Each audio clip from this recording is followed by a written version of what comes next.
Welcome back to MSBS chemistry classes. Dear students, पिछले lecture में हम केमिकल रिएक्शन इक्वेशन स्टार्ट कर चुके थे और आज का जो हमारा टॉपिक होगा वो बैलेंसिंग द केमिकल इक्वेशन होगा। उसका थोड़ा पोर्शन आपको हमने पहले बता दिया था। दो मेथड बताए थे इसके। पहला मेथड हमारा था जिसे हम कहते हैं टेबुलर मेथड, और दूसरा मेथड था आपका हिट एंड ट्रायल मेथड। तो हमने दोनों तरीके से रिएक्शन को बैलेंस करना सीखा था। यदि किसी बच्चे का कोई कंफ्यूजन हो तो हम एक एग्जांपल लेके इसको और समझ सकते हैं। फॉर एग्जांपल, आपसे बोला गया lead nitrate reacts with potassium iodide, it will give lead iodide and potassium nitrate. Okay, तो ये जो रिएक्शन दी गई है, इस वाली रिएक्शन में आपको बताना है कि ये रिएक्शन बैलेंस है या फिर इसको बैलेंस करनी है। मीन्स इट इज बैलेंस और अनबैलेंस केमिकल इक्वेशन। तो हमें पहले पता होना चाहिए, अगर आयोडीन की क्वांटिटी यहाँ एक है, यहाँ दो है, तो एक से ही हम पता कर सकते हैं कि ये पूरी इक्वेशन कैसी है, अनबैलेंस केमिकल इक्वेशन है। ओके, तो अब इस अनबैलेंस केमिकल इक्वेशन को हमें बैलेंस करना है। तो हमने टेबुलर मेथड में कैसे पढ़ा था, हम जानते हैं। यहाँ पे हमने एलिमेंट की कैटेगरी रखी थी। ओके, यहाँ हमने रिएक्टेंट रखा था और यहाँ हमने प्रोडक्ट रखा था। तो इस तरह से हम लोगों ने टेबल का फॉर्मेशन किया था। इसके अलावा हम जानते हैं एलिमेंट कौन कौन से हैं। लेड एलिमेंट हो गया आपका, नाइट्रेट एलिमेंट हो गया पूरा का पूरा, पोटेशियम हो गया और आयोडीन हो गया है। तो आप जानते हैं लेड की क्वांटिटी आप देखते हैं रिएक्टेंट साइड में कितनी दिख रही है आपको। देखिए लेड की क्वांटिटी एक है, यहाँ पे लेड की क्वांटिटी एक। नाइट्रेट की क्वांटिटी यहाँ पे कितनी है, दो, और यहाँ पे नाइट्रेट की क्वांटिटी कितनी है, एक। पोटेशियम की क्वांटिटी कितनी है, एक। यहाँ पे पोटेशियम की क्वांटिटी एक। आयोडीन की क्वांटिटी यहाँ पे एक है, ऐसे आयोडीन की क्वांटिटी यहाँ पे कितनी है, दो। तो हम देख रहे हैं जिस तरह से हमारे पास एक टेबल का फॉर्मेशन हो रहा है और इसमें हमें पता चल रहा है कि हमारे पास एक तो नाइट्रेट को बैलेंस नहीं किया गया है और दूसरा आपका आयोडीन बैलेंस नहीं है। आपकी ये दो आपके जो एलिमेंट्स हैं ये पहले से बैलेंस्ड है। तो इस बैलेंस को, इस इक्वेशन को बैलेंस करने के लिए सबसे पहले हम कोई एक एलिमेंट से स्टार्ट करते हैं। Let us take nitrate. Nitrate को हम लेते हैं और नाइट्रेट से क्या करते हैं, इसको बैलेंस करना शुरू करते हैं।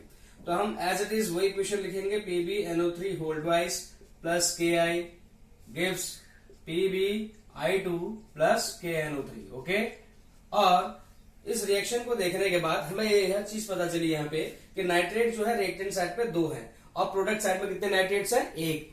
तो हमें करना क्या है, जो दो क्वांटिटी है, मीन्स जो ज्यादा क्वांटिटी है उसके करस्पॉन्डिंग हमें दूसरे अपोजिट साइड में क्या करना होता है, नाइट्रेट लगाने होते हैं। यदि रिएक्टेंट साइड में नाइट्रेट की क्वांटिटी दो है तो प्रोडक्ट साइड में भी आपकी नाइट्रेट की क्वांटिटी कितनी होनी चाहिए, दो। तो आप इसको दो लगाने के लिए आप क्या करेंगे, यहाँ पे दो से मल्टीप्लाई करेंगे। अब ये जो दो है पोटेशियम को भी इंडिकेट कर रहा है और नाइट्रेट को भी इंडिकेट कर रहा है। तो इससे हमें ये पता चला, अब नई टेबल आप बनाओगे, एलिमेंट, रिएक्टेंट, प्रोडक्ट। तो आप देखेंगे यहाँ पे लेड की क्वांटिटी, नाइट्रेट की क्वांटिटी, पोटेशियम की क्वांटिटी एंड आयोडीन की क्वांटिटी।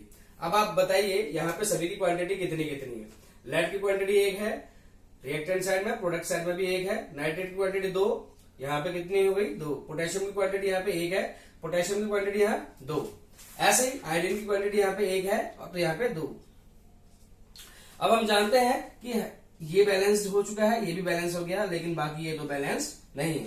तो इसके अलावा हमें क्या करना पड़ेगा, हम जानते हैं दोबारा से उसी इक्वेशन को लिखेंगे, PbNO3 whole twice plus Ki gives PbI2 plus twice KNO3। आप यहां तक जो रिएक्शन कर चुके हैं उसके आगे की इक्वेशन के लिए हम क्या करेंगे, अगर पोटेशियम, आप कोई सा भी आप एक एलिमेंट को चूज कीजिए, पोटेशियम या आयोडीन, जिसको बैलेंस आपको करना है। फॉर एग्जांपल हमने यहाँ पे पोटेशियम लिया, तो हमें पोटेशियम यहाँ पे एक है और यहाँ दो है, तो हमें यहाँ क्या करना है, दो से मल्टीप्लाई करना है रिएक्टेंट साइड में। मीन्स Pb रिएक्टेंट साइड में दो से मल्टीप्लाई किया जाएगा तो दो पोटेशियम हो जाएंगे, साथ में दो आयोडीन भी हो जाएंगे और दो आयोडीन यहाँ भी पहले से हैं। तो अगर आप यहाँ पे एलिमेंट, रिएक्टेंट और प्रोडक्ट को देखेंगे तो आपको क्या पता चलेगा, जो एलिमेंट लेड, नाइट्रेट, पोटेशियम और आयोडीन जो है आपका, लेड की क्वांटिटी देखिए कितनी है, लेड की क्वांटिटी आपकी एक है, यहाँ पे भी एक है। नाइट्रेट की क्वांटिटी कितनी है, नाइट्रेट यहाँ पे दो है, यहाँ पे भी नाइट्रेट की क्वांटिटी कितनी है, दो। पोटेशियम की क्वांटिटी दो है, यहाँ पे पोटेशियम की क्वांटिटी कितनी है, दो। आयोडीन की क्वांटिटी भी कितनी है, दो। और यहाँ पे आयोडीन की क्वांटिटी कितनी है पहले से 2। तो हम जानते हैं सभी रिएक्टेंट एंड प्रोडक्ट जो आपके स्पीशीज थे वो क्या हो चुके हैं, बैलेंस्ड हो चुके हैं। और इसीलिए हम इस पूरी इक्वेशन को अब जाकर कहेंगे बैलेंस केमिकल इक्वेशन। तो एग्जाम में आपको ऐसे कई सारे क्वेश्चंस पूछे जा सकते हैं और आपको डायरेक्ट कोई केमिकल इक्वेशन नहीं दी गई होगी। केमिकल इक्वेशन मीन्स आपको किसी भी एक समरी को एक फॉर्मूले में कन्वर्ट करना है, तो इसे हम क्या कहेंगे, केमिकल इक्वेशन कहेंगे। तो इससे पहले आपको जो क्वेश्चन दिए जाते हैं कुछ इस प्रकार से होते हैं।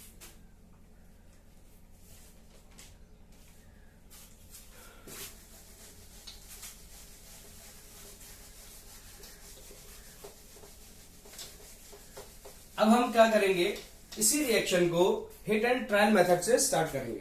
जो हमने अभी इक्वेशन पढ़ी थी, और इक्वेशन हमने पढ़ी थी what happens when lead nitrate PbNO3 whole twice reacts with potassium iodide and it will produce lead iodide plus potassium nitrate। तो आपको यहाँ पे इक्वेशन को बैलेंस करना है through hit and trial method. हमें hit and trial method use करना है। तो देखिए हिट एंड ट्रायल मेथड बहुत इजी वे होता है, बस आपको समझना पड़ेगा कि आपको लिंक बनाने हैं एलिमेंट्स के बीच में। देखिए स्टार्ट करते हैं। हिट एंड ट्रायल मेथड में आपको कोई भी स्टेप आपको नहीं करना, आपको उसी एक इक्वेशन में किसी नंबर के से इंटू करके इस पूरी इक्वेशन को बैलेंस करना होता है। फॉर एग्जांपल आप जानते हैं पहला एलिमेंट लेंगे, पूरा एलिमेंट कंपाउंड आपका लेड नाइट्रेट है। लेड नाइट्रेट में आप जानते हैं जो पहला एलिमेंट है लेड, हम देखेंगे लेड यहाँ पे 1 है तो यहाँ भी कितना है 1, ये बैलेंस हो गया। अब हम इसको छोड़ेंगे नहीं, हम जानते हैं कि लेड जो है, लेड को हमने बैलेंस कर लिया। अब इस पूरे कंपाउंड में जो रह गया है वो है आपका आयोडीन। तो अब हम क्या करेंगे, इस आयोडीन को बैलेंस करेंगे। जब तक हम एक पूरे कंपाउंड को सॉल्व नहीं कर लेते तब तक हम दूसरे कंपाउंड में लैप नहीं ले सकते। तो इसीलिए पहले हम लेड को, अगर हमने यहाँ कंपैरिजन किया लेड से, तो उसके बाद इस पूरे कंपाउंड को हमें कंप्लीट करना है। तो आयोडीन कितनी क्वांटिटी में है 2 इस साइड, तो इधर कितना होने चाहिए 2। तो हम जानते हैं आयोडीन कितना है 1, तो इसको 2 कैसे किया जा सकता है, तो हम क्या करेंगे, इसको 2 से मल्टीप्लाई करेंगे, क्योंकि हम जानते हैं रिएक्टेंट साइड में 2 आयोडीन है, तो 2 आयोडीन को कैसे किया जा सकता है, यहाँ 2 से मल्टीप्लाई करके। अब हम जान चुके हैं आयोडीन तो बैलेंस हो गया, लेकिन अब हम कहीं और लैप नहीं लेंगे। अब हम क्या करेंगे, इस पूरे कंपाउंड में से पोटेशियम रह गया है, पोटेशियम को बैलेंस करेंगे। पोटेशियम को बैलेंस करने के लिए हम जानते हैं पोटेशियम की क्वांटिटी कितनी है 2। अब हम जाएंगे इस साइड, पोटेशियम की क्वांटिटी, पोटेशियम जहां भी लिखा है वहां देखेंगे इसकी क्वांटिटी 1 है, तो 2 बनाने के लिए 2 से इसको क्या कर देंगे, मल्टीप्लाई। और उसके बाद आप देखेंगे कि पोटेशियम की क्वांटिटी कितनी हो चुकी है 2। और उसके बाद आपको इस पूरे कंपाउंड में नाइट्रेट एलिमेंट बच गया है, इस नाइट्रेट को आपको बैलेंस करना है। आप जानते हैं यहाँ पे नाइट्रेट की क्वांटिटी कितनी है, नाइट्रेट की क्वांटिटी यहाँ पे आपको कितनी दिख रही है 2। ओके, तो और यहां आएंगे इसके बाद नाइट्रेट की क्वांटिटी को बैलेंस करने के लिए, तो आपको समझ में आया कि यहां भी नाइट्रेट की क्वांटिटी कितनी है 2। तो अभी पूरी इक्वेशन आपकी सॉल्व हो गई है, और एक ही स्टेप में आपने जितने नंबर ऑफ आपके ये क्वांटिटी थी, इन क्वांटिटीज को उन एलिमेंट्स के सामने मल्टीप्लाई करने से आपने इसको क्या किया, बैलेंस किया है। तो ये आपका हिट एंड ट्रायल मेथड है, और एग्जाम में आपको यही चीज सबसे बेस्ट सुटेबल होगी, क्योंकि ये समय भी आपका बचाएगा। आई होप कि आपको केमिकल इक्वेशन और बैलेंसिंग केमिकल इक्वेशन को करने में कोई प्रॉब्लम नहीं होगी। चलिए नेक्स्ट टॉपिक स्टार्ट करते हैं।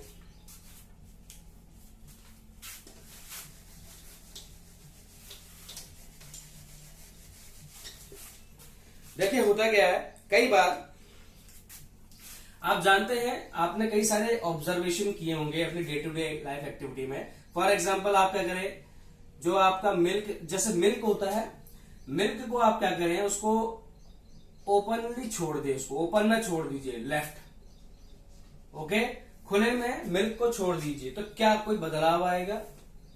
ऐसे ही आपके पास कोई आर्टिकल है और वो आर्टिकल आपका सपोज आयरन का बना हुआ है, और उसको ओपन छोड़ दीजिए, लेफ्ट ओपन, और मॉइस्चर में छोड़ दीजिए, तो बताइए इसमें क्या कोई बदलाव आएगा।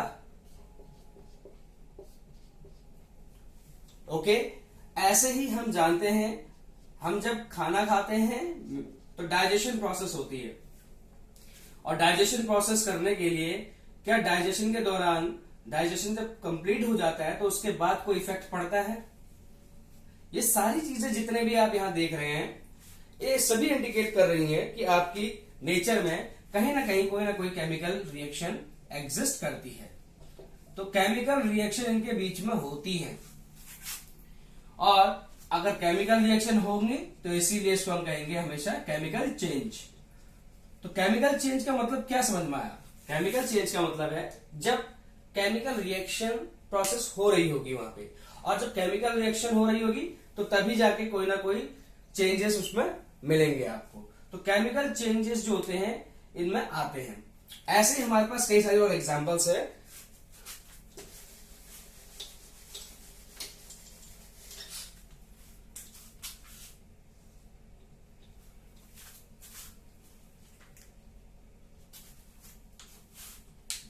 देखिए,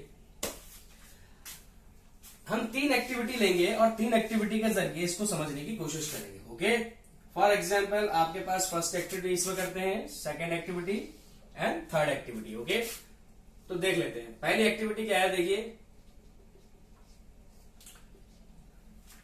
ये आपका एक्टिविटी 2 और ये हो जाएगा आपकी एक्टिविटी 3। चलिए देखिए क्या करना है आपको इन तीनों एक्टिविटीज में। पहली एक्टिविटी में आपको क्या करना है, आपके पास इस तरह से एक मैग्नीशियम रिबन है। ओके, इसे हम कहेंगे मैग्नीशियम रिबन,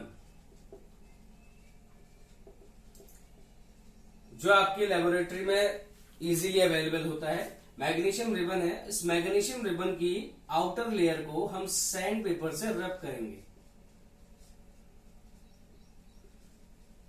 रब विथ सैंड पेपर। ओके, और सैंड पेपर से रब करने के बाद इसको हम क्या कर देंगे, we will put it on fire, means अब हम इसको हीट करना शुरू कर देंगे। हीट के बदले यहाँ पे बर्न टर्म ज्यादा सही रहेगा, इसको जलाना शुरू करेंगे। और जब हम जलाएंगे तो क्या कोई बदलाव आएगा? पहली एक्टिविटी आपकी यही है। ओके, दूसरी एक्टिविटी क्या है आपकी? देखिए, आपके पास एक टेस्ट ट्यूब है और इस टेस्ट ट्यूब में आपको कुछ जिंक के टुकड़े डालने हैं, मीन्स जिंक ग्रेन्यूल्स आपको इसमें डालने हैं, और ऊपर से आपको इसमें डाइल्यूट HCl पोर करना है। इस जिंक के आपके पीसीस हैं, इसमें से डाइल्यूट HCl आपको क्या करना है, पोर करना है। तो आपको बोला गया है जो इसके बाद प्रोसेस होगी, इन दोनों की जब रिएक्शन होगी तो उसके बाद क्या होगा, क्या कोई बदलाव आएगा? ऐसे ही तीसरी एक्टिविटी में आपको क्या करना है। देखिए, आपको 2 टेस्ट ट्यूब लेने हैं और दोनों टेस्ट ट्यूब में 2 सॉल्यूशन तैयार करने हैं। पहले में आपको लेड नाइट्रेट रखना है PbNO3 वोल्टवाइज, और दूसरे टेस्ट ट्यूब में आपको पोटेशियम आयोडाइड रखना है, और उसके बाद आपको इनका क्या कर देना है, सॉल्यूशन बना देना है। सॉल्यूशन बना देने के बाद आप जो आपका लेड नाइट्रेट और पोटेशियम आयोडाइड है उसको एक कॉमन टेस्ट ट्यूब में क्या करेंगे, पोर करना शुरू करेंगे, और इक्वली इनकी क्वांटिटी को क्या करेंगे, मिक्स करेंगे। जब आप इनकी क्वांटिटी को मिक्स करेंगे तो आपको क्या मिलेगा, आप देखेंगे कि 2 प्रकार के सॉल्यूशन आपको मिलेगा। एक ऐसा जो लिक्विड रूप में होगा, और दूसरा जो आपके सॉलिड रूप में इस बॉटम में यहां कहीं ना कहीं क्या होगा, एग्जिस्ट करता होगा। तो ये जो आपका बना हुआ है, क्या यही इसका प्रोडक्ट है? क्या बदलाव आया जब आपने दोनों रिएक्शन को एक रिएक्शन में कन्वर्ट कर दी? तो आपको 3 एक्टिविटी दी गई है, इन 3 एक्टिविटी के जरिए आपको समझना है कि कैसे हमारी केमिकल चेंजेस टेक्स प्लेस करते हैं। देखिए, पहली एक्टिविटी में क्या समझ में आया कि एक मैग्नीशियम रिबन होता है, उस मैग्नीशियम रिबन को जब हम बर्न करते हैं तो उससे पहले हमें सैंड पेपर से उसको रब करना होता है। For example, this is magnesium ribbon, वो होता भी इसी कलर का है, लगभग सिल्वरी कलर का। तो इस मैग्नीशियम रिबन को हम अगर बर्न करेंगे तो बर्न करने से पहले हमें क्या करना पड़ेगा, इसको सैंड पेपर के जरिए रब करना पड़ेगा। और जब सैंड पेपर के जरिए इसको रब कर देंगे तो उसके बाद जब हम बर्न करेंगे तो आसानी से क्या हो सकेगा, वो magnesium ribbon burning process show करेगा। और उसके बाद हमें क्या होगा, यहां देखिए, मैग्नीशियम प्लस ऑक्सीजन की प्रेजेंस में जब हीटिंग होगी तो ये बनाएगा MgO, मैग्नीशियम ऑक्साइड। तो इसको बैलेंस करेंगे तो ट्वाइस MgO। अब आप जानते हैं जो मैग्नीशियम ऑक्साइड है, ये मैग्नीशियम ऑक्साइड का फॉर्मेशन हमें होता है। लेकिन यहां पे जो आप ये मैग्नीशियम देख रहे हैं, इस मैग्नीशियम के बारे में यही कहा जा रहा है कि इसको पहले क्या किया जाता है, रब किया जाता है सैंड पेपर के जरिए। वो इसीलिए किया जाता है क्योंकि जब हम मैग्नीशियम को लॉन्ग टाइम के लिए स्टोर करते हैं तो वो क्या करता है, एटमॉस्फेयर में प्रेजेंट जो आपका मॉइस्चर होता है तो उसके साथ क्या हो जाता है, कांटेक्ट में आता है। और मॉइस्चर में कांटेक्ट में आने के बाद ये एक बेसिक मैग्नीशियम कार्बोनेट की लेयर का फॉर्मेशन करता है। बेसिक मैग्नीशियम कार्बोनेट की लेयर का फॉर्मेशन करता है, that is magnesium MgCO3 whole twice. Okay, और कभी कभी इसको इसके साथ लिखा जाता है मैग्नीशियम हाइड्रोक्साइड के साथ। तो इसका जो मैग्नीशियम कार्बोनेट का जो बेसिक नेचर है वो इसकी प्रेजेंस की वजह से है, क्योंकि ये क्या है, बेस है। ये पूरा कंपाउंड क्या है, बेस। इस बेस की वजह से इस मैग्नीशियम कार्बोनेट में बेसिक नेचर आता है। ओके, तो क्या होता है, इसकी वजह से बेसिक मैग्नीशियम कार्बोनेट की लेयर का फॉर्मेशन हो जाता है। तो आपके पास यदि यहां पर आपके पास कोई अगर मैग्नीशियम है तो इस मैग्नीशियम की बाहर की जो लेयर होती है, इस लेयर को, जो कि आपकी बेसिक मैग्नीशियम कार्बोनेट की लेयर होती है, इसको हमें रिमूव करना पड़ता है। और इसको रिमूव करने के बाद जो आपका मैग्नीशियम वायर रह जाएगा या मैग्नीशियम की जो प्लेट रह जाएगी, इस मैग्नीशियम प्लेट में आपका बेसिक मैग्नीशियम कार्बोनेट नहीं होगा, और जिस वजह से इसका जो बर्निंग प्रोसेस होगा ज्यादा आसान हो जाएगा, इजीली बर्न हो जाएगा। तो हमने ये सारी प्रोसेस क्यों की? हमने ये सारी प्रोसेस इसीलिए की क्योंकि हम जानते हैं कि मैग्नीशियम जो आपका रिबन होता है वो एटमॉस्फेयर की प्रेजेंस में आते ही अपने चारों ओर एक बेसिक मैग्नीशियम कार्बोनेट की लेयर का फॉर्मेशन कर देगा, और जिसकी वजह से क्या होगा कि ये जो मैग्नीशियम अब आपके पास रिबन है, इसको जब आप बर्निंग प्रोसेस के थ्रू ले जाएंगे तो बर्निंग करने में इसका जो होगा, इस मैग्नीशियम रिबन का इनकम्प्लीट कंबशन होगा। तो हम यहाँ पे कह सकते हैं बिकॉज ऑफ इनकम्प्लीट कंबशन, क्या कह सकते हैं, इनकम्प्लीट कंबशन। तो जब हम मैग्नीशियम रिबन को रब नहीं करेंगे बर्न से पहले, बर्निंग प्रोसेस से पहले, तो क्या होगा, इनकम्प्लीट कंबशन होगा। और जितना वो आप हीट इंटेंस कर सकता है, हीट निकाल सकता है, या जितनी लाइट वो प्रोड्यूस कर सकता है, उतनी क्वांटिटी में वो मैग्नीशियम रिबन क्या होगा कि लाइट प्रोड्यूस नहीं करेगा। तो यहाँ पे जब रिएक्शन होती है, मैग्नीशियम रिएक्शन जब ऑक्सीजन के प्रेजेंस में हीट करते हैं तो मैग्नीशियम ऑक्साइड का फॉर्मेशन होता है, और यही जो मैग्नीशियम ऑक्साइड होता है आपका, ये व्हाइट डेजलिंग फ्लेम के रूप में बाहर निकलता है। बहुत चमक होती है इस रोशनी में, व्हाइट डेजलिंग फ्लेम के रूप में क्या होता है, आपको ये दिखता है। तो इट में हार्म योर आईज, मतलब आपकी आंखों को ये नुकसान पहुंचा सकता है, और इसके अलावा इसीलिए इसको हम डायरेक्ट आंखों से नहीं देखते हैं। ओके, तो जो वेल्डिंग की प्रोसेस होती है, तो वेल्डिंग में भी जब आप देखते हैं, जब दो मेटल्स की सरफेसेस को टकराते हैं तो उसमें से स्पार्क निकलता है, तो उसे भी डायरेक्ट नजरों से नहीं देखा जा सकता। तो इसीलिए ऐसी जो इस प्रकार की जो रोशनी होती है वो यहाँ पे प्रोड्यूस होती है। तो देखिए होता क्या है, यहाँ पे जो व्हाइट डेजलिंग फ्लेम है, ये व्हाइट डेजलिंग फ्लेम क्या करता है, ये इंडिकेट करता है कि मैग्नीशियम जो रिबन था आपका बहुत अच्छे से क्या हुआ, बर्निंग प्रोसेस के थ्रू गया। तो इस पूरी प्रोसेस से हमें ये समझ में आया कि जो आपका मैग्नीशियम रिएक्शन है, जब वो रिबन को बर्न करते हैं तो ये लॉट ऑफ हीट रिलीज करता है। मीन्स इस पूरी रिएक्शन में ट्वाइस Mg प्लस O2 में twice MgO plus heat release करता है। और जब जहां पर ये किसी भी क्वेश्चन में हीट रिलीज होगी तो आप जानते हैं वो कौन सी रिएक्शन कहलाती है, एक्सोथर्मिक रिएक्शन। अगर आपको नहीं पता है तो उसको भी डिटेल में हम इसको समझेंगे। तो इस पूरी रिएक्शन को हम कहते हैं एक्सोथर्मिक रिएक्शन। और ये जो प्रोसेस थी, इस प्रोसेस में हमें समझ में आया कि आपके पास जो प्रोडक्ट बना है उसका नेचर क्या हो सकता है।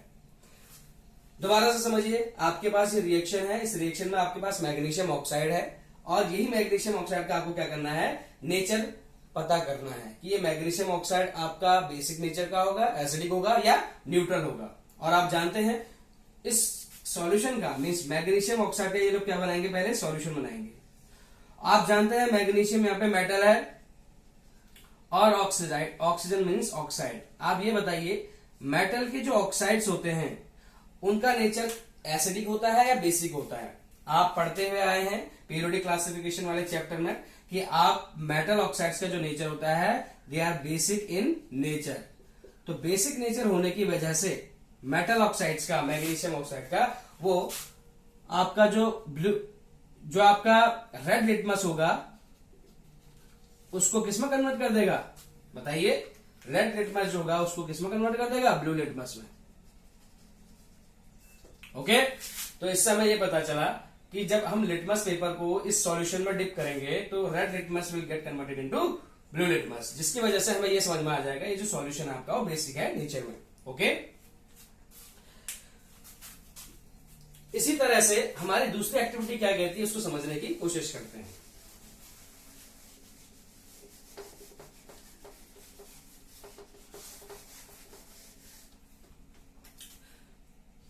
देखिए, जो आपकी सेकेंड एक्टिविटी है वो यह कहती है कि आपके पास एक टेस्ट ट्यूब है, इसमें आपने जिंक ग्रेन्यूल्स डाले हैं और जिंक के जो छोटे छोटे टुकड़े होते हैं उनको हम जिंक ग्रेन्यूल्स बोलते हैं। ओके, एंड डायल्यूट HCl आप ऊपर से क्या कर रहे हैं, इसमें मिक्स कर रहे हैं। तो बदलाव क्या आना चाहिए, whether there will be any chemical change और नॉट, आपको वो चीज यहाँ पे नोटिस करनी है। जैसे आप जानते हैं यहाँ पे जिंक की रिएक्शन अगर मैं डायल्यूट HCl के साथ करता हूं तो किसका फॉर्मेशन होगा, या पढ़ते हुए आए हैं zinc means it is metal, means metal and non metal chapter में आप इसने देखा था कि यदि कोई भी मेटल एसिड के साथ रिएक्शन करता है तो मेटल सॉल्ट का फॉर्मेशन तो करता है, लेकिन साथ में हाइड्रोजन गैस क्या होती है, रिलीज होती है। ओके, तो इसका मतलब यहाँ पे क्या हो जाएगा, ZnCl2 प्लस हाइड्रोजन गैस क्या हो जाएगी, रिलीज होगी। तो इस रिएक्शन को देखने के बाद हमें समझ में आया कि आपके जो टेस्ट ट्यूब होगा उस टेस्ट ट्यूब में ये जो आपकी हाइड्रोजन गैस होगी वो हाइड्रोजन गैस क्या करने लगेगी, इस तरह से ऊपर को आने लगेगी। इस हाइड्रोजन गैस का पता करने के लिए आपको एक एक्सपेरिमेंट और समझाया था हमने पहले कि आप इस गैस की सप्लाई के सामने एक लाइटेड कैंडल ले आइए, मीन्स आपके पास एक जलती हुई मोमबत्ती है उसको ले आइए, तो उस या फिर कोई मैच स्टिक लगाइए। तो इसके बाद जैसे ये गैस कांटेक्ट में आएगा इस फायर के, तो ये hydrogen gas it will burn with a sound of pop, means pop up sound का प्रोड्यूस करेगा, पॉप अप साउंड। और जहां पॉप अप साउंड आपको प्रोड्यूस होगी तो आप समझ जाइएगा कि वहां पर हाइड्रोजन गैस का फॉर्मेशन हो रहा है। जैसे बोतल ओपनर की आवाज आती है जब बोतल से ढक्कन को निकाला जाता है, ओके, तो वो जो आवाज होती है उसी को पॉप साउंड बोला जाता है, और ये पॉप साउंड जो होती है वो हाइड्रोजन गैस की पहचान होती है।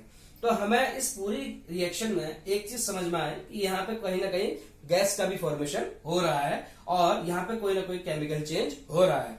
इसके अलावा आपको एक और चीज ऑब्जर्व करनी है, आप इसके बेस पे रिएक्शन करने से पहले इसके जो बेस था टेस्ट ट्यूब का उसमें आप टच कीजिए, इसका टेम्परेचर क्या कीजिए, आप नोटिस कीजिए। सपोज पहला टेम्परेचर आपका T1 था और रिएक्शन होने के बाद उसका टेम्परेचर आप नापेंगे, तो बताइए क्या T1 ही रहेगा या वो T2 हो जाएगा। मीन्स क्या टेम्परेचर में कोई बदलाव आया, मीन्स अगर टेम्परेचर पहले 25 डिग्री सेल्सियस था तो क्या 25 डिग्री सेल्सियस ही रहा इसका, या फिर इसमें कोई बदलाव आ गया not equals to 25 degree Celsius. तो आपको ये दो चीजें पता करनी है। इसका मतलब अगर टेम्परेचर चेंज अगर होगा तो हम टेम्परेचर चेंज भी पता कर सकते हैं कि यहाँ पर कोई ना कोई केमिकल रिएक्शन हो रही है और यहाँ पर कोई ना कोई केमिकल चेंज रिएक्शन है। ऐसे ही तीसरी रिएक्शन आपको क्या समझ में आ रहा है, यहां देखते हैं।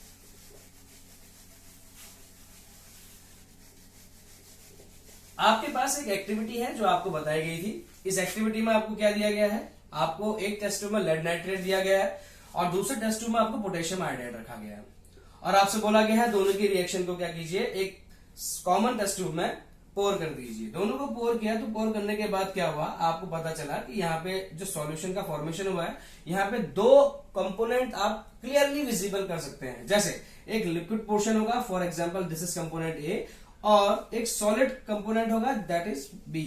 तो ए और बी कंपोनेंट आप इजीली जो है इसको डिस्टिंग्विश कर सकते हैं सॉल्यूशन में। यहां पर जब लेड नाइट्रेट की रिएक्शन होती है PbNO3 होल ट्वाइस किसके साथ, पोटेशियम आयोडाइड के साथ, तो यहाँ पे लेड आयोडाइड का फॉर्मेशन होता है प्लस पोटेशियम नाइट्रेट निकलता है। अब आपको यहाँ ध्यान देने वाली बात क्या है, यहाँ पे जो लेड आयोडाइड है उसके बगल में मैंने डाउनवर्ड एरो लिखा है। इस डाउनवर्ड एरो का मतलब होता है there will be a precipitate formation and the colour of that precipitate will be white. तो व्हाइट पीपीटी बनेगा, येलो पीपीटी बनेगा। कैसा बनेगा, येलो। लेड आयोडाइड का एक आपका येलो प्रेसिपिटेट बनेगा और उस प्रेसिपिटेट का मतलब है एक हार्ड और एक सॉलिड मास जो क्या होगा रिएक्शन करने के बाद अंडर फ्री ग्रेविटी वो किसी बीकर के बॉटम में जाके सेटल डाउन हो जाए। वही हार्ड मास क्या होता है, आपका प्रेसिपिटेट कहलाता है। और इस पूरी रिएक्शन को हम कहते हैं प्रेसिपिटेशन रिएक्शन। तो प्रेसिपिटेशन रिएक्शन आपको समझ में आ गई है। और जरूरी नहीं है कि प्रेसिपिटेशन रिएक्शन में हर कोई आपका जो प्रेसिपिटेट बन रहा है वो जरूरी नहीं है येलो कलर का हो। ये अलग अलग कंपाउंड के ऊपर डिपेंड करता है कि कौन सा कंपाउंड कैसा प्रेसिपिटेट का फॉर्मेशन करेगा, कि किस वेवलेंथ की लाइट को वो एब्जॉर्ब करेगा और रिलीज करेगा। ओके, तो अभी हमने एक रिएक्शन के जरिए समझा कि यहाँ पे कैसे हम लोग लेड नाइट्रेट की रिएक्शन को देख सकते हैं, और हम जान गए हैं कि यहाँ पे जो सॉलिड बी है ये कंपोनेंट आपका क्या हो सकता है, लेड आयोडाइड हो सकता है, क्योंकि ये सॉलिड मास में है। हार्ड मास सॉलिड वाला पार्ट ये है, तो इसके अंदर लेड आयोडाइड है और इसकी वजह से येलो प्रेसिपिटेट का फॉर्मेशन हुआ है। और इसके अलावा जो आपका लिक्विड पोर्शन है वह है आपका पोटेशियम नाइट्रेट। तो आप आसानी से क्या कर सकते हैं, इसके बाद एक बीकर में आप क्या कर सकते हैं, फिल्टर की मदद से इस पूरे सॉल्यूशन को सेपरेट आउट कर सकते हैं। आपका पोटेशियम नाइट्रेट यहाँ पे निकल के आ जाएगा और ऊपर जो रह जाएगा आपका येलो पार्ट वो कहलाएगा आपका लेड आयोडाइड। और लेड आयोडाइड को आप अदर केमिकल यूजेस के लिए इस्तेमाल में ला सकते हैं। तो इस तरह से हम क्या कर सकते हैं कि इस पूरी एक्टिविटी को समझ सकते हैं। और इस एक्टिविटी के जरिए हमें क्या समझ में आया, एक तो प्रेसिपिटेशन रिएक्शन समझ में आई, और इसके अलावा हमें यह भी समझ में आया कि यहाँ पे कोई ना कोई केमिकल चेंज हो रहा है, क्योंकि जो आपका अल्टीमेट प्रोडक्ट है उसकी जो प्रॉपर्टी है वो ना ही रिएक्टेंट ए से मैच कर रही है ना ही रिएक्टेंट बी से मैच कर रही है। इस वजह से क्या है कि दोनों की प्रॉपर्टीज अलग अलग है। इसका मतलब नया प्रोडक्ट का फॉर्मेशन हुआ है, और इस प्रोडक्ट का फॉर्मेशन होने का मतलब ही है कि यहाँ पे कोई ना कोई केमिकल चेंजेस हो रहे हैं। तो इससे हमें क्या चीज समझ में आई, इन सभी एक्टिविटी के जरिए इसको अब हम कंक्लूड करते हैं। हम इस पूरी एक्टिविटी से क्या चीज समझे कि यदि कोई केमिकल रिएक्शन होती है तो केमिकल रिएक्शन होते वक्त किस किस चीजों में बदलाव आता है। तो ये बात ध्यान रखिए, जैसे चेंज इन स्टेट मीन्स अगर कोई कंपाउंड सॉलिड है तो वो लिक्विड में कन्वर्ट हो जाए, या कोई अगर लिक्विड है तो वो गैस में कन्वर्ट हो जाए, एंड वाइस वर्सा। इस तरह से कोई रिएक्शन अगर हो रही हो तो हम समझ जाएंगे कि यहां पर क्या है कि केमिकल रिएक्शन हो रही है। इसीलिए हम कह सकते हैं if there will be change in state it will be considered as a chemical reaction. और दूसरे हम क्या कह सकते हैं, चेंज इन कलर। इसका मतलब यदि कोई भी एक रिएक्टेंट अगर आपका ग्रीन कलर का था और बाद में आपकी और रिएक्टेंट का कलर चेंज हो गया, ऑरेंज हो गया, ये सिर्फ एक एग्जांपल के तौर पे समझ रहे हैं, तो यहां पर भी हम क्या कहेंगे कि यहां पर आपका ये केमिकल चेंजेस हुए हैं, मींस यहां पे केमिकल रिएक्शन टेक्स प्लेस हो रही है। ओके, ऐसे ही तीसरा है आपका चेंज इन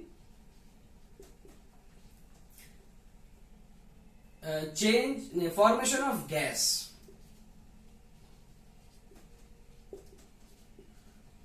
गैस का फॉर्मेशन, अभी आप रिएक्शन जब कर रहे थे मेटल की रिएक्शन किसी एसिड के साथ, तो आप जानते हैं यहाँ पे सॉल्ट तो बनता ही है, साथ में कौन सी गैस निकलती है, हाइड्रोजन गैस। तो इसका मतलब अगर गैस का फॉर्मेशन हो रहा है तो हम समझ गए हैं कि यहाँ पर क्या हो रहा है, केमिकल रिएक्शन हो रहा है। और अभी आपने और एक चीज पढ़ी, that is formation of precipitate. Precipitate का फॉर्मेशन भी हो रहा हो, जहां पर प्रेसिपिटेट बनेगा आप समझ जाइए। जैसे आपके पास एक एग्जांपल है, barium sulphate plus potassium chloride आपसे बोला गया है, तो आपसे बोला कि इस इक्वेशन को बैलेंस कीजिए। तो आप जानते हैं हिट एंड ट्रायल मेथड अगर यूज करेंगे तो हिट एंड ट्रायल मेथड से पहले आपको समझ में आना चाहिए प्रोडक्ट बनेगा क्या। आप जानते हैं ये वाला ऐसा पॉजिटिव में, ये ऐसा नेगेटिव, ये ऐसा पॉजिटिव, ये ऐसा नेगेटिव। तो इसके बाद क्या होगी reaction, positive part will go to negative part and it will form BaCl2 barium chloride, और पोटेशियम क्या होगा आपका, पोटेशियम सल्फेट का फॉर्मेशन करेगा। अब आप एक चीज देखिए, जो आपका बेरियम क्लोराइड यहाँ पे फॉर्म हुआ है ये आपका व्हाइट कलर का प्रेसिपिटेट फॉर्मेशन करता है। तो व्हाइट प्रेसिपिटेट फॉर्मेशन की वजह से इसको आसानी से सेपरेट आउट किया जा सकता है, और ये भी एक प्रेसिपिटेशन रिएक्शन का एग्जांपल है। लेकिन यहाँ पे पॉइंट जो आपको नोट करना है वो है आपका प्रेसिपिटेट के कलर के बारे में। मींस जरूरी नहीं है हमेशा प्रेसिपिटेट आपका येलो बने, as in case of that lead iodide. Lead iodide का आपका येलो होता है, लेकिन आपका जो बेरियम क्लोराइड का प्रेसिपिटेट होता है वो व्हाइट इन कलर होता है। ओके, तो बोर्ड एग्जाम में इससे रिलेटेड आपका एग्जाम में कई बार पूछा गया क्वेश्चन। तो ऐसे ही प्रेसिपिटेशन रिएक्शन आपकी importance day to day life activity में ऐसी कई सारी रिएक्शंस हैं जिससे कि आप समझ सकते हैं प्रेसिपिटेशन रिएक्शन को। ओके, तो अभी हमने क्या पढ़ा, 3 एक्टिविटी से समझा कि किस तरह से change in state, change in colour, change formation of gas, formation of precipitate के बदले क्या होता है, आपकी केमिकल रिएक्शन को इंडिकेट करता है। इसको नोट डाउन कर लीजिए।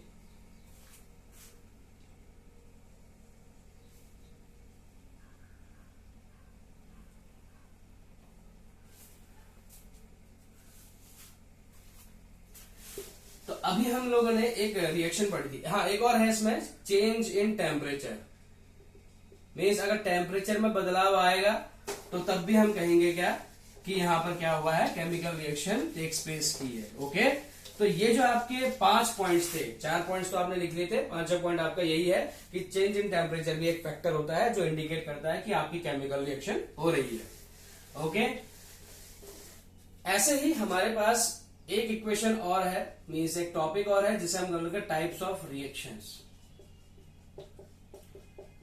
तो टाइप्स ऑफ रिएक्शंस में हमें जो मेन टॉपिक है जो डील कर रहे हैं आपके एनसीईआरटी सिलेबस के अकॉर्डिंग, वो है आपकी 4 प्रकार की रिएक्शंस ऑलमोस्ट। पहला है आपका कॉम्बिनेशन रिएक्शन,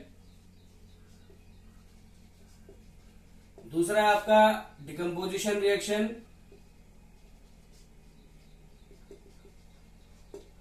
ओके, तीसरा है आपका डिस्प्लेसमेंट रिएक्शन, और चौथा है आपका डबल डिस्प्लेसमेंट रिएक्शन,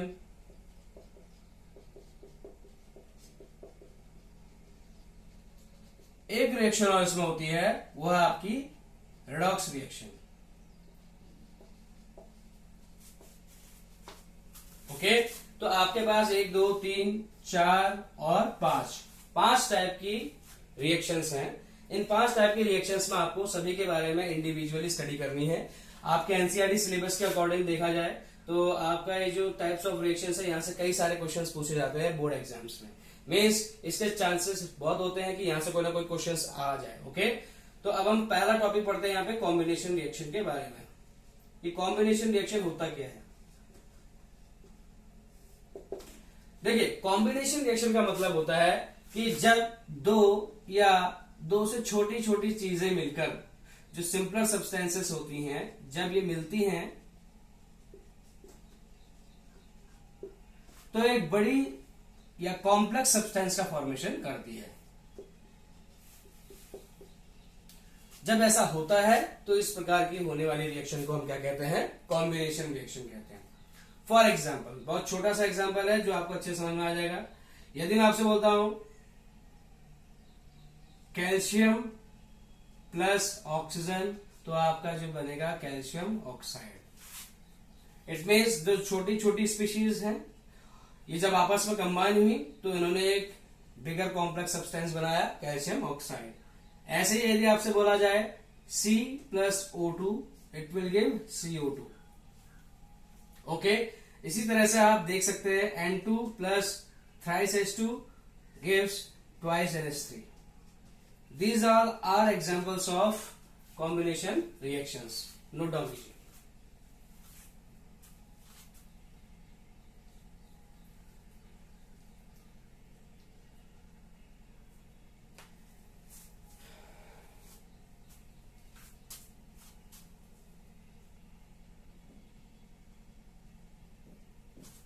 तो देखिए क्या होता है, आप जानते हैं यहाँ पे कॉम्बिनेशन रिएक्शन के कुछ बेसिक आइडिया आपने देखा। इस बेसिक आइडिया के बाद हम एक एक्टिविटी करते हैं जिसके जरिए हमें समझ में आएगा। देखिए, आपके पास एक्टिविटी करने के लिए एक बीकर है। ओके, आपके पास एक बीकर है। इस बीकर में आपको कैल्शियम ऑक्साइड रखा गया है और आपको ऊपर से इसमें क्या करना है, वाटर ऐड करना है। तो आपके पास कंडीशन ये है, जब आपने कैल्शियम ऑक्साइड या फिर वाटर में कैल्शियम ऑक्साइड डाला या कैल्शियम ऑक्साइड में आपने वाटर डाला, तो यहां जब चेंज आएगा, अगर चेंज आएगा तो वो चेंज कैसा होगा। आप जानते हैं कैल्शियम ऑक्साइड को हम कहते हैं क्विक लाइन। ओके, जो कैल्शियम ऑक्साइड होता है, ये क्विक लाइन जब वाटर के साथ रिएक्शन करता है, मीन्स CaO प्लस H2O, तो क्या करता है, कैल्शियम हाइड्रोक्साइड का फॉर्मेशन करता है। ये जो कैल्शियम हाइड्रोक्साइड होता है इसे हम कहते हैं स्लैग लाइम। ओके, यही लाइम वाटर कहलाता है और ये होता है आपका क्विक लाइम। तो quick lime gets converted into slag lime. अब ये जो स्लैग लाइम है यही आपको चूना पानी कहते हैं। फॉर एग्जाम्पल क्वेश्चन कहां से आता है, इसी टॉपिक से आता है। आपसे पूछा जाता है कि जो व्हाइटनिंग जो वॉल्स होती हैं, तो वॉल्स में जब व्हाइटनिंग किया जाता है मींस इसी कैल्शियम हाइड्रोक्साइड का फॉर्मेशन यहाँ पे CaOH वोल्टवाइज का लेयर लग जाती है यहाँ पे। अब कुछ दिनों में 2-3 दिनों में क्या होगा कि एक प्रोसेस होगी यहाँ पे, जो आपकी ये लेयर कैल्शियम हाइड्रोक्साइड की बनी हुई है CaOH वोल्टवाइज, ये एटमॉस्फेयर में प्रेजेंट जो आपका CO2 होगा उसके साथ कंबाइन करेगा और क्या एक शाइनी सरफेस का फॉर्मेशन करेगा जिसे हम कैल्शियम कार्बोनेट कहेंगे। और ये कैसा होता है नेचर में, शाइनी होता है। ओके, और ये कैल्शियम कार्बोनेट कहलाता है। इस कैल्शियम कार्बोनेट के फॉर्मेशन की ही वजह से वो जो व्हाइट वॉल्स होती हैं, वो जो व्हाइट वॉशिंग होती है वॉल्स की, वो क्या करती है, शाइनिंग नेचर प्रोवाइड करता है। ओके, तो इस तरह से रिएक्शन को हम कंप्लीट कर सकते हैं और यहां हम समझ सकते हैं कि कैसे यहाँ कॉम्बिनेशन रिएक्शन हुई है। यहां देखिए, आप देखेंगे जिस तरह से कैल्शियम ऑक्साइड एक स्पीशीज है, वाटर दूसरी स्पीशीज है, जब दो छोटी स्पीशीज आपस में कंबाइन होती है तो एक बड़ी स्पीशीज का फॉर्मेशन करती हैं। तो इसका मतलब क्या है, ये एक प्रकार का कॉम्बिनेशन रिएक्शन का एग्जांपल है। ओके, नोट डाउन कीजिए।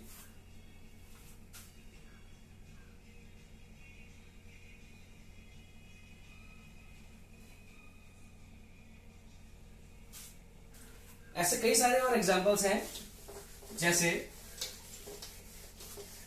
आपके पास कार्बन का एग्जांपल मैंने बताया, C+O2 क्या बन सकता है, CO2। आप जानते हैं कि जब आपकी रिएक्शन होती है, फॉर एग्जांपल डाइजेशन प्रोसेस की अगर हम बात करते हैं, जो आपका फूड पार्टिकल होता है वो आप जैसे ही डाइजेस्ट करते हैं तो इसके बाद कौन सी प्रोसेस होती है, डाइजेशन के बाद मीन्स जो फूड पार्टिकल्स होते हैं वो सिंपलर सब्सटेंसेस में टूटते हैं और सिंपलर सब्सटेंसेस में टूटने के बाद अल्टीमेटली यही फूड पार्टिकल हम कह सकते हैं कि किसका फॉर्मेशन करता है, ग्लूकोज का फॉर्मेशन। तो डाइजेशन प्रोसेस जो होता है उसमें भी हम क्या कह सकते हैं कि इस तरह से रिएक्शन होती है जहां पर हम क्या कर सकते हैं, ग्लूकोज का फॉर्मेशन होता है और ग्लूकोज ही एक एनर्जी का हमारे लिए क्या है, सोर्स है। ओके, इसको नोट डाउन कीजिए।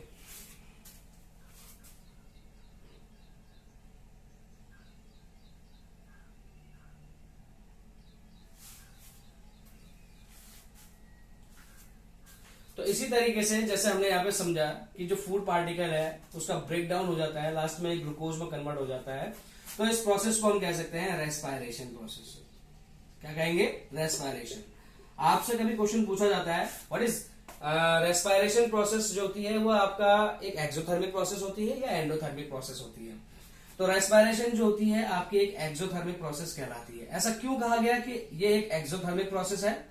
हम जानते हैं कि एक्सोथर्मिक प्रोसेस होने के लिए आपको कोई एक रिएक्शन जब होती है, उस रिएक्शन को जब कंप्लीट होती है तो साथ में अगर एनर्जी का फॉर्मेशन होगा, मीन्स यदि किसी रिएक्शन से एनर्जी रिलीज होती है तो आपकी एक ऐसी रिएक्शन कहलाएगी, हमेशा एक्सोथर्मिक रिएक्शन कहलाएगी। ओके, ऐसे ही यदि आपके पास इस तरह से कोई रिएक्शन हो रही हो जिसमें वो एनर्जी को यूज कर रहा हो, मीन्स एनर्जी का एब्जॉर्प्शन कर रहा हो और उसके बाद आप प्रोडक्ट बन रहा है, तो ऐसे केस में इस रिएक्शन को हम कहते हैं एंडोथर्मिक रिएक्शन। तो हम समझ गए हैं कि एक्सोथर्मिक रिएक्शन और एंडोथर्मिक रिएक्शन क्या होता है। एक्सो का मतलब होता है जहां हीट रिलीज होती है और एंडोथर्मिक रिएक्शन का मतलब होता है जहां पर हीट क्या होती है, एब्जॉर्ब होती है। ओके, तो हम जानते हैं रेस्पायरेशन किसका एग्जांपल है, एक्सोथर्मिक रिएक्शन का एग्जांपल है। तो क्या हम एक एंडोथर्मिक रिएक्शन का एग्जांपल भी देख सकते हैं यहाँ पे? जी हाँ, क्या हम कह सकते हैं आपका जो फोटोसिंथेसिस प्रोसेस है, ये फोटोसिंथेसिस प्रोसेस जो है आपकी एंडोथर्मिक रिएक्शन का एग्जांपल है, क्योंकि हम जानते हैं जो आपका C12O6 जब सनलाइट की प्रेजेंस में और क्लोरोफिल की प्रेजेंस में रिएक्शन करता है तो आप जानते हैं क्या निकालता है, 6O2 plus H2O CO2। Clear?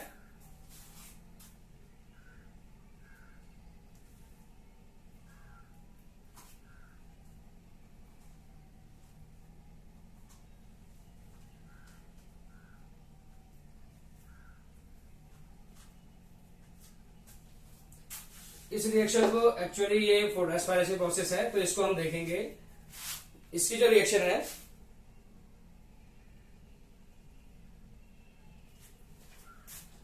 6CO2 plus 12H2O gives C6H12O6।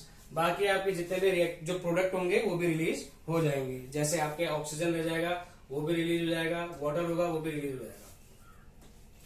तो इस तरह से हम लोग क्या कह सकते हैं कि आपके पास एक रिएक्शन है जहां पर हम एक्सोथर्मिक रिएक्शन और एंडोथर्मिक रिएक्शन को on the basis of day to day activities हम समझ सकते हैं। ओके, तो इतने रिएक्शन पढ़ने के बाद आपको एक कॉम्बिनेशन रिएक्शन का बेस समझ में आ गया है। अगला जो टॉपिक होगा हमारा वो डिकम्पोजिशन रिएक्शन होगा। आई होप कि आज का टॉपिक आपको ठीक से समझ में आया होगा।